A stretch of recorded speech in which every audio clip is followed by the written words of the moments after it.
Hello, 大家好, I assume Marguerite. Thank you for joining me here in my little Cantonese corner. Today I'm just going to be talking about myself because a lot of you have asked why I speak Cantonese, why I learned, how long I've been here, and different things. And I thought, well, that's something I can do and I don't have to, write on the board. For this one, I can just talk and tell you. So I will tell you that I learned to speak Cantonese not because of any real interest in. I mean, this sounds really bad, but I wasn't really super interested in Chinese, and I wasn't super interested in China even. Um, Although I do remember, when you were really little growing up a long time ago, we used to say we'd be digging to China if we were like digging in our backyard or something. So that's really all I thought about China until I went to university. And I remember literally the first day I was there, I moved in. I had a roommate who was from the same state I was at. It was at the University of Wisconsin in Madison. And I had a roommate. She was just from around, just an American girl from around there. But the first day, we heard this incredible ruckus coming from like down the hall. So we went down to see what it was. And it was a girl who was on the phone speaking to her parents or friends in Cantonese. And it was just she was having the, I don't know what she was telling them, but she was laughing and just having the best time. And so we became friends and all 4 years of school and had some really good times. I learned a lot from them, her and her other girlfriends who were there from Hong Kong. And we traveled together to see other friends of theirs who were in other cities, like in San Francisco, to see them. So I met a lot of them. But if your parents, or if you went to school back in the States in the 80s, maybe you'll remember some funny things I remember were that back then it cost a lot of money to call long distance and it was difficult. You had to go to a payphone. Of course your dorm room's not going to be able, we didn't have cell phones. There was nothing. And so it was really funny because every so often they would get the code for a phone card and that they would just hack into it, or somebody, they were all computer science majors. So somebody would hack in and get the code for the phone card, and then they would be downstairs all night long, like at some random phone booth. And we're in Wisconsin, so sometimes it would be like really super cold, and they would just be talking on the phone all the time. And so that's one memory I have of them. The other one was one of the girls got a car, and when she got a car, it was a big deal, that she had a car at school. But we thought it was hilarious because the car was like pristine, first of all, and the second thing was that there was like lace little doilies over the seats, and the tissue box with the cloth cover over it was on the back windshield, and it was it was just so funny because in the States, your car is just a mode of transport. And although you might keep it nice, it usually you just kind of put your stuff all over the place. But no, this was quite the opposite, and it was a really I think it was a Honda Accord or something. So it's not like it was a super high end car, but it was a first introduction to how well Hong Kong people keep their cars. The inside, there is no such thing as a beater car in Hong Kong. They're all really, really super nice, both inside and outside. And there's not a lot of old cars, and there's a lot of nice cars. I mean, on any given day in Hong Kong, you'll see a Lotus, a Lamborghini, a Maserati. Um, what's that? Tesla. Well, they're all over Tesla now.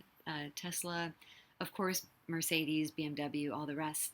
But no, there's no such thing as a bad car. So I guess it shouldn't have been surprising. But that was another really good memory. Um, let's see. Oh, and they would, of course, speak Cantonese with each other all the time. So when I keep telling you guys to listen, even if you actively listen, like listen to try to understand, even though you don't, don't just have it on. I don't really understand those that say, like, just have it in the background, but then it becomes background noise and you don't really pay attention and pick up on it. But they would speak Cantonese all the time. And I would be so frustrated because I'm like, you're in the States, you speak English like perfectly. Why are you speaking Cantonese? I'm sitting right here. So that was really annoying, but it paid off because I became really used to hearing Cantonese, the intonation. And although I really didn't learn in the States before coming to Hong Kong, I had that foundation like a baby. I always say this, like a baby. I'd heard it for 1, 2 years, not constantly, because of course, they weren't speaking Cantonese all the time, but when we were together, I heard it enough. Oh, and driving around in my friend's car, she would play Leslie Cheung.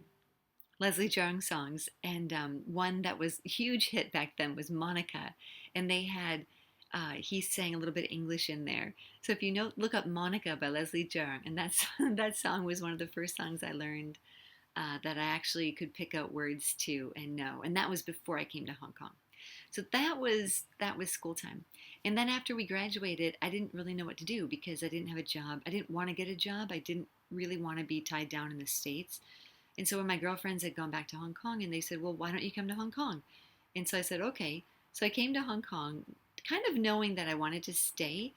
And I did try to learn Cantonese before I went there, but you couldn't learn Cantonese in the States. There was no classes. They had Mandarin at school, but I mean, it wasn't like now where you could just really easily, go on YouTube or pick up resources. There wasn't anything. So I came to Hong Kong, and almost immediately I just felt like I need to learn because I like people and I like knowing what's going on, and I hate feeling like I'm getting ripped off in stores. I mean, that's a big thing. They used to rip you off all the time. If there was, a foreigner coming in to buy something, they would do their best to things like what happened to me. I went to buy a Walkman. Yes, it was that long ago. They had Walkmans, and they would switch out the headphones that you were listening to it on to try to get you to upgrade or buy a different one that didn't all kind of stuff like that, they would do all the time. And so I fell victim to that once. I remember going to the post office and just being so frustrated that I couldn't speak something so simple as to ask for a stamp. So pretty much I started learning right away when I got here. There was a little center that would advertise in the paper, and they would say, learn Chinese in 3 months, or speak Cantonese in 3 months, speak Cantonese in 6 months. And at first I was like, I don't know about this, but I will try. It was amazing. It was the best system ever. They basically broke it down into 3 sections, and the first section was you were in like this a room. There must have been 20 of us there that were learning, and he'd give a lecture. He'd use a piano to show the different tones, and he would go over like that lesson for the day. Then we would split up and go into little different rooms to work in a small group of like 2 or 3, and the TAs or the helpers there would, if we were talking about money, they'd have money there, and we'd be doing different scenarios with money. And then the third section was listening to cassette tapes, and it was like a language lab where you put these headphones on, and you could speak the word, listen to the word, speak the word, and then compare your voice to theirs. Well, I didn't stay for too many of those because I don't know, I just couldn't. I didn't really, I didn't think it would be that useful, and it would take too much time. So I thought it would be better just actually to go out on the street with friends and pick it up there, and they could tell me if I was saying it right or wrong. And that's pretty much all I did. I just did that for, I think, 3 months I did that, and then I just kept going on my own. I went to Chinese University, picked up books to learn to write characters, and I just did that all the time. I mean, I was working, but when I wasn't working, I was just in my spare time learning more characters and learning more Chinese. And by the time, I think after about maybe probably 10 years, there came an opportunity to do translation.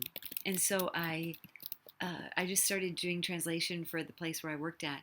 And it just became more and more. And I got really super used to the subject matter that I was doing, so that I can translate stuff really well for certain subjects, but not all of them. I mean, it's not like I never did like a proper course in translation. So basically that's it. It's so boring, but it was just like a necessity. I just felt like I cannot live here and not know, because there's an entire world out there that if you come to Hong Kong and you don't speak Cantonese, you don't feel like you really live here, right? And I wanted to feel like I lived here. So that's what I did. I've never been to Beijing. I've been to Shanghai once. I've been to Guangzhou. I met my husband after I moved here, and he didn't really speak English that well, and, and I didn't speak Cantonese that well, so I think it was kind of meant to be. But so that's what that was all about. And after I met him, then we had kids that were born and raised here, and now they're in the States studying, as you know, if you've seen those videos. So that's it. It's pretty boring. I mean, nothing really special or spectacular happened. We did actually. It's kind of interesting how things turn out because my husband did want to go to the States and learn better English because he'd never been to the States.